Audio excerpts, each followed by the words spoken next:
In the heart of the central region of Ghana lies the popular Elmina Castle, the first European slave trading post in sub-Saharan Africa.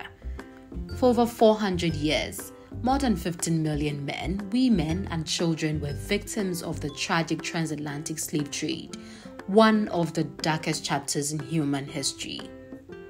Welcome to my channel. I am Amikwa, and I'll be taking you through the Elmina Castle, right from the slave dungeons through to the chambers of the governor and his soldiers, other facilities, and of course the history of the castle. But I must confess that touring the site was devastating. But anyways, our tour begins. This tunnel leads to the female slave dungeons. Every female slave that saw the walls of the castle was kept in these poorly ventilated dungeons. A traumatizing place with zero comfort, a place of devastation, hunger, abuse, sexual assault, rape, and other horrifying crimes.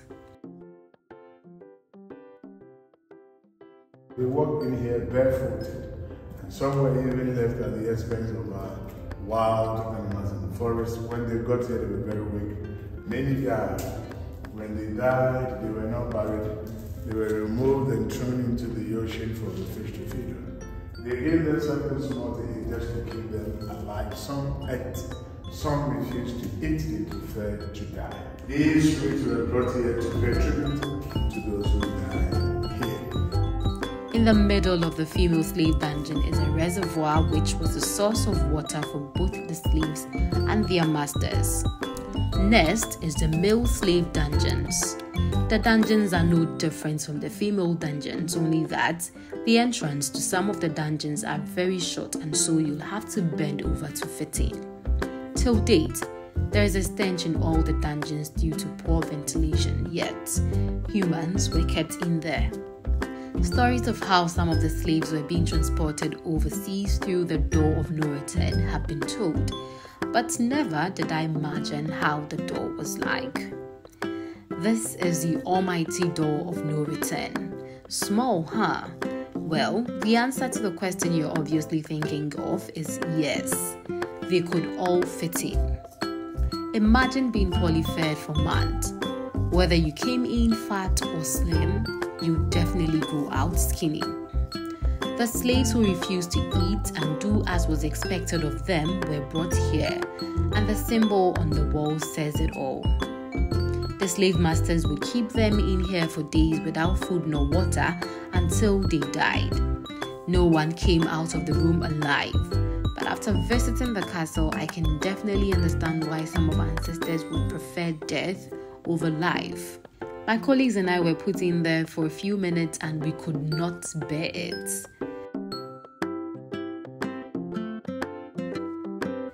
The most striking moments for me at the Elmina Castle was seeing the chapel right above the dungeons where the Portuguese held church services while they tortured people a stone throw away.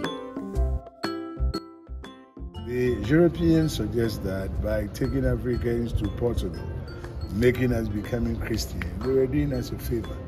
By so doing, they will save our souls and go to heaven. One thing to me very sad when this evil trade started was that the Europeans themselves couldn't have gone to the various places to gather millions of Africans who went through the various dungeons.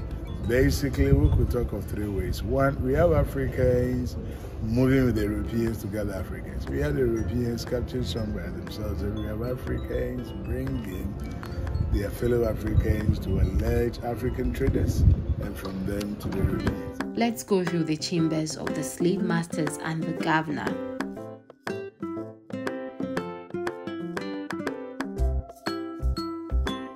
Some of the female slaves were sexually abused by the slave masters. The chosen ones visited the governor's chambers using this entrance.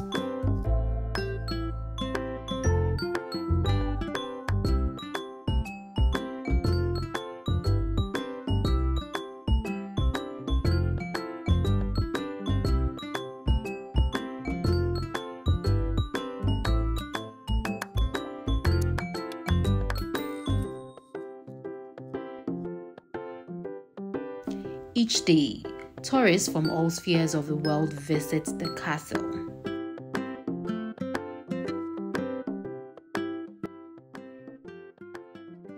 It was put there in a memory of those who died here. And you know,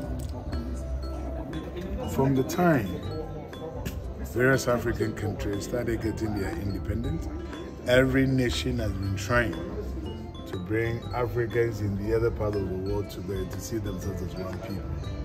And in the early part of 1990s, during one of the Pan-African historical theater festival, Panafest, and the theme for celebrating the Panafest was the re-emergence of African civilization and uniting the African family in the diaspora. And at that time, there was a ceremony held here in Ghana called Fiyankra, which simply means that when they were going, they never had a chance of saying goodbye. After that ceremony, led by the president of the National House of Chiefs, the late Nana Odro Enimapa II, went to some chiefs of Africa to the United States of America, precisely New York, had discussions with Africans over there, and when they came back, this plot here came up. Inside Ghana's Elmina Castle is a haunting reminder of its grim past. Never again in Africa. Thank you for watching. My name is Mami Ukwa. Please subscribe to my channel, like the video, and leave your comment. Bye.